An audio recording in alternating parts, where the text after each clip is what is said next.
June 5, 1956, Jacksonville, Florida, Florida Theater, 8:43 p.m. Elvis stands center stage. The spotlight blinds him.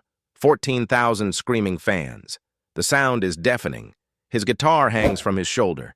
Black pants, pink shirt, white jacket, the uniform of rebellion. He grins.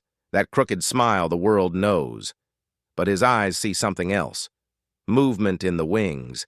3 men in dark suits walking toward him. Fast, determined. One holds papers. Another raises his hand. Stop. The universal gesture. Stop performing. Stop moving. Stop being Elvis. Elvis sees them. His band sees them. Scotty Moore's guitar freezes mid-strum. Bill Black's bass goes silent. DJ Fontana's drums stop cold. The music dies, but the screaming continues. 14,000 voices, unaware, still lost in the moment before. The men are 10 feet away now, 8 feet, 5. Elvis doesn't move, doesn't run, doesn't stop. Instead, something happens, something that will echo through music history, something that left 14,000 people completely still, not because of what the men did, but because of what Elvis did next. Quick thought. Have you ever stood up for something you believed in, even when everyone told you to stop? Drop a comment. What happens in the next 16 minutes will show you the moment rock and roll refused to die. Here is the story. The men reach the edge of the stage. Judge Marion Gooding, juvenile court judge, 52 years old, gray hair, stern face. He's seen Elvis perform before. Last night. Same venue, same moves. The moves that parents call obscene, the moves that teenagers call freedom. He carries a legal document, signed that morning, a court order. Beside him stands Sheriff Ken Hodges. Tall, broad shoulders, hand near his belt. Ready. The third man is City Attorney Frank Whitehead. Thin, glasses, holding a notepad, documentation, evidence, insurance. They agreed this morning. Elvis Presley cannot perform the way he did last night. Cannot move his hips, cannot shake his legs, cannot do anything that might corrupt the youth of Jacksonville. The meeting lasted 40 minutes. Judge Gooding's chambers, oak desk, leather chairs, legal code books lining the walls, 6 people present, the judge, the sheriff, the attorney, 2 city council members, 1 concerned parent, Mrs. Dorothy Hayes, mother of 3. She attended last night's show, brought her 15-year-old daughter, Sarah Hayes, blonde hair, poodle skirt. Excited for weeks, Mrs. Hayes watched the performance, watched the other girls, screaming, crying, reaching for the stage. Some fainted, some threw clothing. All of them changed. That's what Mrs. Hayes saw. Change, transformation, possession. Her daughter Sarah screamed words Mrs. Hayes never heard before. Her daughter Sarah moved her body in ways that made Mrs. Hayes look away. All because of him. All because of Elvis. Mrs. Hayes left the theater early, pulled Sarah with her. Sarah cried the whole drive home, begged to go back, screamed at her mother, called her names, 15 years old, speaking to her mother like that. Mrs. Hayes decided, this cannot happen again. She called Judge Gooding at home, 11:30 p.m. The judge listened. He has 3 daughters himself, 12, 14, 16, good girls, church girls. But even they asked to go see Elvis. Even they spoke his name with that look, that distant look, that dreamlike state. Judge Gooding said no. His daughters protested, cried, stopped speaking to him for 2 days. 14-year-old Catherine, sweet girl, never disobeyed before. Now silent, angry, all because of a singer, a 21-year-old boy from Mississippi. Judge Gooding made his decision then, before Mrs. Hayes even called. This boy needs boundaries. This influence needs control, not censorship. Control. That's what he told himself. That's what they all told themselves.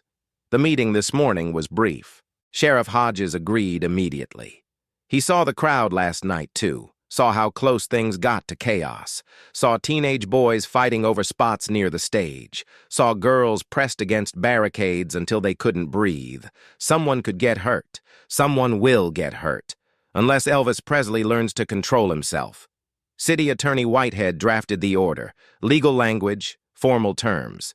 The performer known as Elvis Presley shall refrain from any movement or gesture deemed obscene or inappropriate for public performance. Specific prohibition on hip movement, specific prohibition on leg shaking, specific prohibition on any motion that simulates or suggests acts of a sexual nature. Violation will result in immediate arrest, immediate detention, immediate cancellation of all future performances in Jacksonville, possible criminal charges, public indecency, corruption of minors, contributing to the delinquency of a minor, each charge carrying potential jail time, each charge carrying fines, each charge carrying permanent damage to reputation. Judge Gooding signed the order at 10:15 a.m. His hand steady, his conscience clear. This is protection. This is responsibility. This is what leadership looks like. Sheriff Hodges called the theater manager. George Williams, 58 years old, managed the Florida Theater for 23 years. Never seen anything like last night. Never seen 14,000 people lose control simultaneously. Never seen that kind of energy, that kind of power. He agrees to cooperate. He'll deliver the order to Elvis before tonight's show, before the doors open, before the damage can happen again. George Williams knocks on Elvis's dressing room door at 6:30 p.m. Elvis opens it himself. He's alone. His band downstairs. His manager, Colonel Parker, in Miami. Business meeting. Another deal. Another contract. Elvis wears the pink shirt already. Hair perfect. Pomade shine. That look. Half boy, half god. George Williams holds out the court order. His hand shakes slightly. Read this. Elvis takes the paper. His hands don't shake. He reads slowly. His lips move slightly. Once, twice, 3 times through. Then he looks up. Those eyes, blue, clear. What does this mean? George Williams clears his throat. It means you can't move like you did last night. Elvis doesn't respond. Can't move your hips, can't shake your legs, can't do that thing you do. Elvis tilts his head. What thing? You know what thing? Elvis smiles, that crooked grin. I'm just singing. George Williams shakes his head. You're doing more than singing. Everyone knows it. Everyone saw it. And tonight you can't. Court order. Judge signed it. Sheriff will arrest you if you do. Elvis looks back at the paper, studies it, the legal language, the threats, the fear wrapped in authority. He folds the paper. Once, twice. Perfect creases. Puts it in his shirt pocket, right over his heart. Okay. George Williams blinks. Okay? Yeah. Okay. You'll comply? I'll perform. That's not what I asked. It's what I answered. George Williams doesn't know what to do with that. He leaves, closes the door, walks down the hallway. His footsteps echo. He finds Judge Gooding in the lobby. The judge arrived early. Front row seat. Documentation. Did you deliver it? Yes. And? He read it. And? He said, okay. Judge Gooding nods. Good.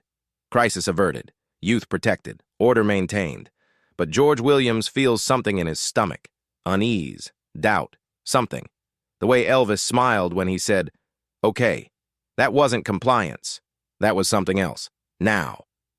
8:43 p.m.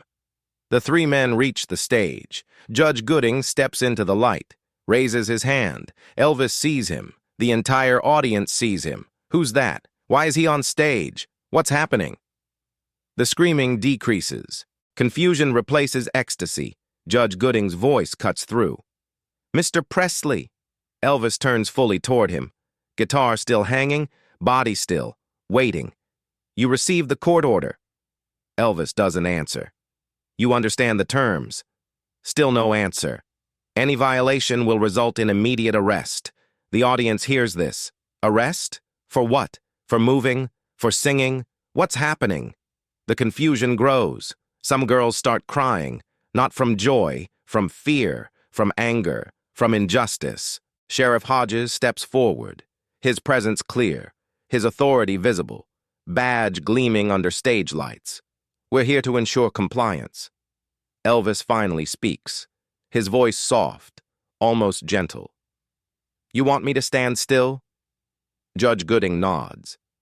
We want you to perform appropriately. Elvis nods back. Slow, thoughtful. I understand. The judge relaxes slightly. Good. Then there won't be any problems. Elvis looks past the judge, sees the audience. 14,000 faces, mostly young, mostly girls, but boys too. Entire families. People who saved money for tickets, people who drove hours, people who waited in line since dawn, people who came to see something new, something alive, something that made them feel. Elvis looks back at the judge. Can I ask you something? Judge Gooding hesitates. What? Did you ever feel free? The question hangs. Sheriff Hodges tenses. City Attorney Whitehead stops writing. Judge Gooding's face hardens. This isn't about freedom, this is about decency. Elvis nods again. Right, decency. He adjusts his guitar, grips the neck, strums once. The sound echoes. His band watches, waiting. Scotty Moore's fingers hover over strings. Bill Black's hand on the bass. DJ Fontana's sticks ready. They don't know what Elvis will do. Nobody knows. Elvis looks at the judge one more time. I'll tell you what, I'm gonna sing my song, and I'm gonna move however the music makes me move. And if you want to arrest me, you can do that. But you're gonna have to do it in front of 14,000 people. Judge Gooding's mouth opens. No words come. Sheriff Hodges' hand moves to his belt. Not his gun, his handcuffs. Ready. City Attorney Whitehead writes frantically. Documentation, evidence. Everything is evidence now. Elvis turns back to the audience, raises his hand. The crowd roars, louder than before, because now they understand. Now they know what's happening. Someone is trying to stop him. Someone is trying to control him. Someone is trying to kill what makes him Elvis, and he's refusing. Elvis counts off. 1, 2, 3, 4. The band explodes. Hound dog, fast, furious, electric. Elvis starts singing, his voice powerful, his body moving, hips swaying, legs shaking, arms gesturing. Every motion the court order prohibited, every movement they tried to stop, all of it amplified. Judge Gooding stands frozen. Sheriff Hodges looks at the judge, waiting for the signal. The signal doesn't come. Because Judge Gooding sees what's happening. He sees 14,000 people. He sees their faces. He sees their joy. He sees what he's trying to stop. And he sees something else. He sees himself, standing on a stage, in front of children, about to arrest a singer, for moving, for expressing, for being free.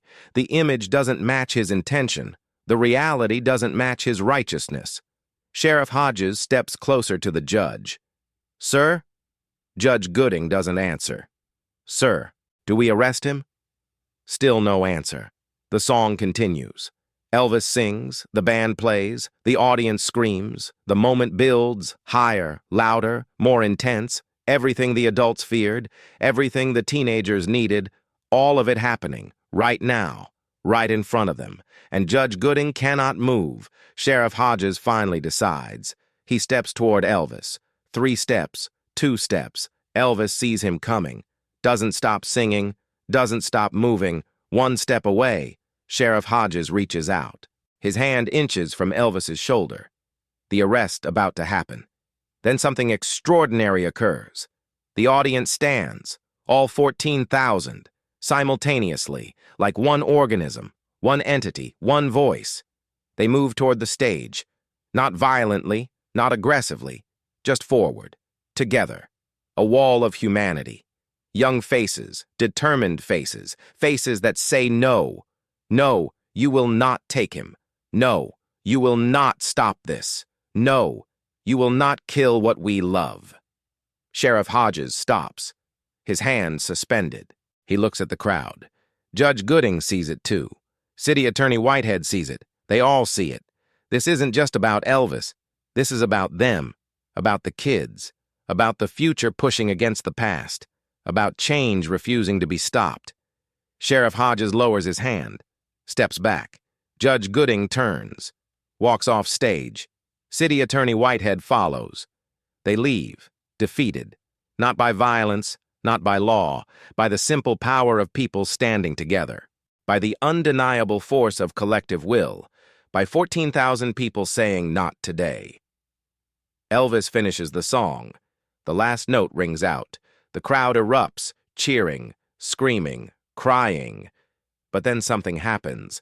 Something nobody expects. The noise stops, completely. 14,000 people, silent, still. Elvis stands center stage, breathing hard, sweat on his forehead, guitar hanging loose. He looks at the audience. They look back. The silence holds. 5 seconds, 10 seconds, 15 seconds.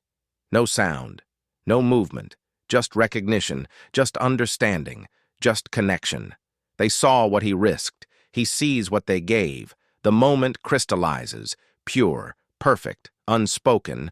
Then one person starts clapping, slow, rhythmic, then another, then 10, then 100, then all of them. 14,000 people clapping.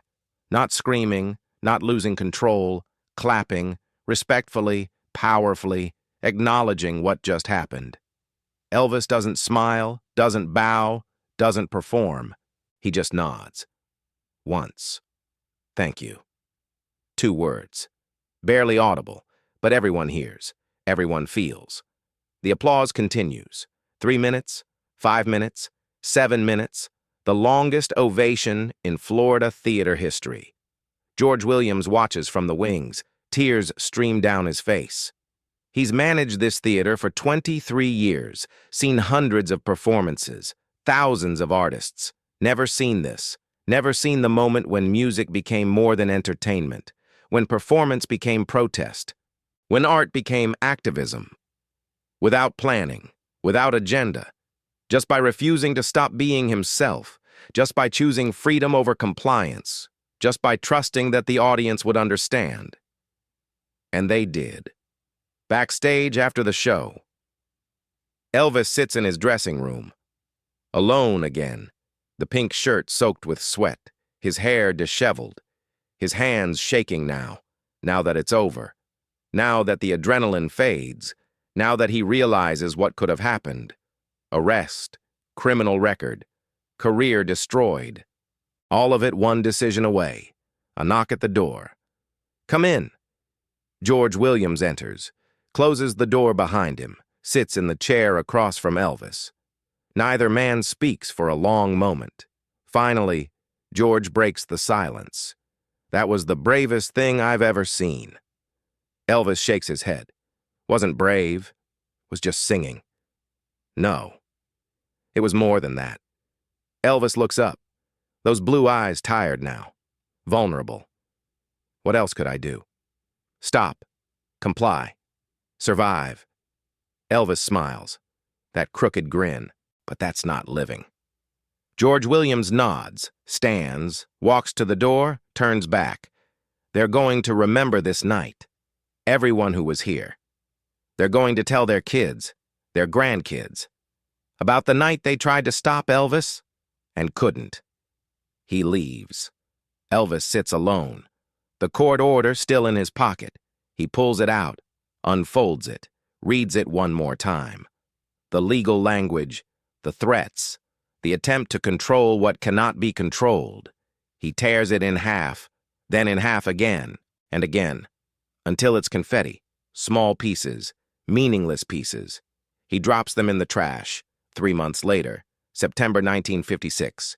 The Ed Sullivan Show, New York City, national television, 50 million viewers, more than the population of many countries. The producers have a request. Camera angles only from the waist up, no hip shots, no leg movement visible. Too controversial, too dangerous, too Elvis. He agrees, takes the stage, sings 3 songs, Don't Be Cruel, Love Me Tender, Hound dog. The cameras stay above his waist. The audience in the studio can see everything. They scream. They cry. They lose themselves. Just like Jacksonville. But America watching at home? They only see his face, his torso, his arms. And they hear the screaming, the reaction, the effect. The mystery of what they're missing makes it more powerful. The control makes him more dangerous. The censorship makes him more famous. Ed Sullivan says after the performance, "This is a real decent, fine boy." America needed to hear that. America needed permission to love him. Ed Sullivan gave it, but it started in Jacksonville. It started with 3 men trying to stop him. It started with 14,000 people saying no. It started with Elvis choosing freedom. 5 years later, March 1961, Elvis returns to Jacksonville. Different venue, different crowd, different America. No court order, no threats, no men in suits waiting to arrest him. He performs freely, moves naturally. The controversy died. The fear faded. The culture shifted. Because of nights like June 5, 1956. Because of moments when art refused to surrender. Because of choices made in spotlights in front of thousands. Judge Marion Gooding never spoke publicly about that night. Never gave interviews. Never explained his decision to walk away. He retired from the bench in 1963. Died in 1978. 1 year after Elvis. His obituary mentioned his 30 years of judicial service, his commitment to youth welfare, his dedication to Jacksonville. It didn't mention Elvis, but his daughter Catherine remembered. She was 14 that night, forbidden from attending. She listened on the radio, local station broadcasting live. She heard the commotion, the silence, the applause. She asked her father about it the next morning. Breakfast table, orange juice and toast, everyone quiet. Her father looked at her. Sometimes the law isn't enough. Sometimes you have to let people decide for themselves what they want to see, what they want to be, who they want to become. Catherine didn't understand then. She understood later, years later, decades later, when she had children of her own, when they asked to attend concerts, rock concerts, music she didn't understand, music that seemed dangerous, music that seemed wrong. She remembered her father. She remembered his words. She remembered Elvis. She let them go. Sheriff Ken Hodges served until 1972, died in 1989. He gave one interview about Elvis, a week after Elvis died. Local newspaper, small article, page 6. The reporter asked about that night, the attempted arrest, the moment that became legend. Hodges sat quiet for a long time. Then he spoke. "I've arrested murderers, thieves, rapists, violent criminals, bad people who did bad things. But that night, I almost arrested a boy for dancing, for making people happy, for being himself. That's the only arrest I'm glad I didn't make." The newspaper printed his words. Small circulation, 5,000 copies. Most people never saw it, but those who did remembered. George Williams managed the Florida Theater until 1973, 40 years total. He kept a photograph from that night, black and white, grainy. Elvis center stage. The 3 men in suits. The moment frozen. He hung it in his office, above his desk. Visitors asked about it. He told the story, every time, the same way, with the same wonder, the same pride. When he retired, the theater held a ceremony, plaques, speeches, tributes. Someone asked what his proudest moment was. 4 decades of performances, thousands of shows, hundreds of stars. He answered immediately. June 5, 1956. The night Elvis refused to stop being Elvis. The night 14,000 people stood up. The night I learned what art really means. He died in 1981. The photograph went to his daughter. She donated it to the theater. It hangs in the lobby now. Small plaque beneath it. The night they tried to stop Elvis. Tourists see it. Most walk past. Some stop, read, ask questions. The staff tells the story, passed down, generation to generation. getting better with each telling, getting more powerful with each year. Sarah Hayes, the 15-year-old girl whose mother started it all. She never forgot that night, the first night, the performance that horrified her mother, the screaming, the feeling, the freedom. She married at 19, 3 children, divorced at 32. Against her mother's wishes, against social expectations. But she did it. Because she learned something that night in 1956. She learned she could choose, she could decide. She could be herself even when everyone said no. Even when authority said stop. Even when fear said comply. Elvis taught her that. Not through words, through action, through choice, through defiance. She died in 2019, 83 years old. Her obituary listed her children, her career, her volunteer work. At the end, one line. She never missed an Elvis concert when he came to Florida. 12 concerts, 1956 to 1977, everyone. Front row when possible, back row when necessary, always there, always remembering. The Florida Theater still stands, downtown Jacksonville, restored in 1983, National Register of Historic Places, tours available, the stage where it happened, the same stage, the same boards, the same space where a boy from Mississippi refused to surrender, where 14,000 people chose unity over fear, where music became more than entertainment, where art became activism, where one night changed the trajectory of culture. Guides tell the story, simplified, shortened, but accurate enough. People take photos, stand where Elvis stood, try to imagine that moment. The lights, the crowd, the choice. Most can't. The moment is too big, too powerful, too singular. But they feel something, standing there. A residue, an echo, a presence. The energy of that night still exists, somehow. In the boards, in the walls, in the air itself. Quick thought. Have you ever witnessed a moment that changed everything? A moment when someone chose courage over compliance? Drop a comment. The court order Elvis tore up, the pieces in the trash. A janitor named Marcus Johnson found them. The next morning, cleaning the dressing room. He didn't know what they were at first, just paper scraps. But one piece had official letterhead. Jacksonville Juvenile Court. Marcus stopped, put the pieces together like a puzzle, read what he could. He understood. He was 23 years old, black man in 1956 Florida. He understood control. He understood compliance. He understood what it meant to be told how to move, how to speak, how to exist. He gathered all the pieces, took them home, taped them together, carefully, precisely. It took 3 hours, the order complete again, readable. A document of attempted censorship, a document of failed control.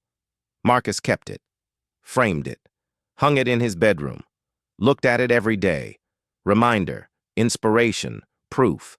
That refusal is possible, that freedom is worth the risk, that one person can stand against authority and win. He died in 2004. The frame went to his grandson, Marcus Johnson III, 25 years old, music teacher. He hung it in his classroom. Middle school, Jacksonville, different neighborhood, different time, same city. Students ask about it. He tells the story, his grandfather's story, Elvis's story, their story. About the night courage looked like singing, about the moment freedom looked like dancing, about the time saying no meant saying yes to something bigger. The students listen. Some understand, some don't. Not yet. But they will. Years later, when they face their own moments, their own choices, their own opportunities to comply or resist, they'll remember the story, the frame, the taped-together court order, the proof that one voice can change everything. In 2006, 50 years after that night, Jacksonville held a ceremony, City Hall, press conference, Mayor John Payton, council members, historians, music scholars, a proclamation, formal, official. recognizing June 5, 1956 as a significant date in cultural history, recognizing Elvis Presley's courage, recognizing the audience's solidarity, recognizing the moment when Jacksonville stood at a crossroads between control and freedom, between fear and art, between the past and the future, and chose the future. The proclamation hangs in the Florida Theater now, next to the photograph. Tourists read both. Some understand the connection, some don't. But it's documented now. Official. The night they tried to stop Elvis, the night they failed, the night everything changed. Elvis never spoke about that night publicly, never gave interviews about it, never mentioned it in concerts, but those close to him said he remembered. Always. Red West, part of the Memphis Mafia, Elvis's friend since high school. He said Elvis talked about it once, Las Vegas, late night, after a show, just the two of them. Elvis tired, worn down, prescription pills, weight gain, health declining, the man he was versus the man he'd become. Red asked him, "Do you ever regret it? All of it?" Elvis knew what he meant. The fame, the pressure, the inability to be normal, the price of being Elvis. Elvis thought for a long time. Then he answered, "Jacksonville, 1956. That was the moment I knew I couldn't stop, couldn't quit, couldn't compromise. Not because of ego, not because of money, because those kids needed to see someone refuse, someone stand up, someone be free. If I gave in that night, everything after would have been a lie." Red didn't ask more questions, didn't need to. He understood. That night in Jacksonville wasn't just about Elvis. It was about everyone who ever felt controlled, everyone who ever felt silenced, everyone who ever felt told who to be. And it was about the refusal to accept that, the choice to be yourself anyway, the courage to pay the cost, whatever that cost might be. Today, 68 years later, the story still resonates. Different platforms, different media, different generations, but the same truth. Art cannot be controlled without destroying it. Freedom cannot be regulated without losing it. Humanity cannot be managed without diminishing it. Elvis understood that, intuitively, instinctively. He didn't need to read theory, didn't need to study philosophy. He just felt it, in his bones, in his soul, in every movement his body made when the music played. That night in Jacksonville, June 5, 1956. 3 men tried to stop him. 1 singer refused. 14,000 people stood with him, and the world watched. Not everyone understood then. Many understand now. The moment when American culture chose freedom over fear, when youth chose expression over obedience, when art chose authenticity over approval. The moment left thousands still, not because they were afraid, not because they were uncertain, but because they recognized what they were witnessing, history, real, raw, unfiltered, happening right in front of them. The silence wasn't shock, it was reverence, it was understanding, it was the collective realization that they just saw something that mattered, that they just participated in something that would last, that they just experienced something they would tell their children about. And they were right. They did. They do. They will. As long as there are stories about freedom, as long as there are examples of courage, as long as there are moments when one person stands against the crowd, this story will be told, this moment will be remembered, this night will matter. The night they tried to stop Elvis mid-performance, the night he refused, the night 14,000 people understood, the night that left them all completely still, in recognition, in solidarity, in love. And unfortunately, they don't make men like Elvis Presley anymore.